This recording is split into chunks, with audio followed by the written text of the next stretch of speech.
कवी हरी अंतरिक्ष पिपलाद प्रत्यक्ष दत्त मुनी चवन हरी गौतम ही सगळीची महाकल्प मंडळी आहे। ही काही सामान्य मंडळी आहे का महाराज? सर्व जगाचं अध्यात्म ज्ञानाचं विज्ञानाचं ओतप्रोत भरलेलं भांडार आहे। संत साहित्य म्हणजे काय?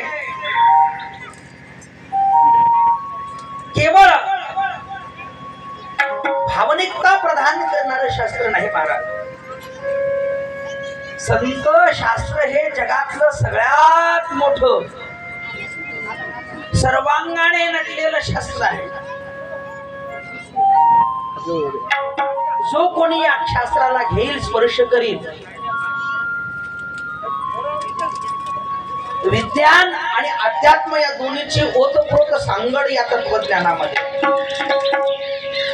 विज्ञान विज्ञान विज्ञान म्हणजे नेमकं काय आहे? विज्ञान या शब्दाचा अर्थ पंचमहाभूताच्या जेवढं अधीन आहे, पाचांचा जो विस्तार आहे, आग तेज पृथ्वी वायू आणि आकाश, यापासून जे काही तयार झालं ते विज्ञान। मग त्यामध्ये माणसाचं शरीर आहे, शरीराच्या संदर्भाने जे काही ज्ञान आहे, शरीराच्या संदर्भाने ज्या काही भौतिक सुख सुविधा निर्माण करता येते, शरीराच्या ज्या पद्धतीने आपल्याला काही अभ्यास करता येईल त्याला आपण विज्ञान म्हणतो।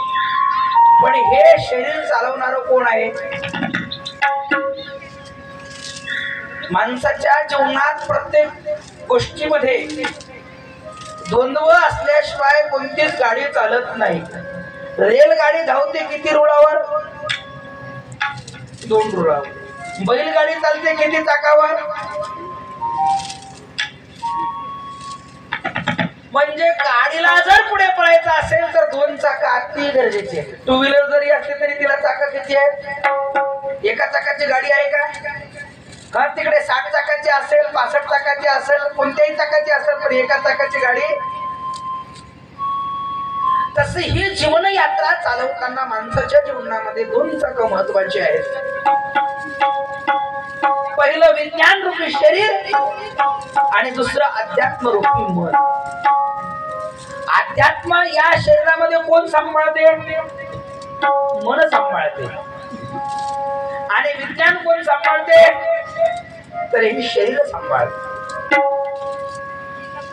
आता मला सांगा, आपल्या शरीराची जी हावभाव आहे, डोळ्याने पाहणे, हाताने चालणे, हाताने काम करणे, पायाने चालणे,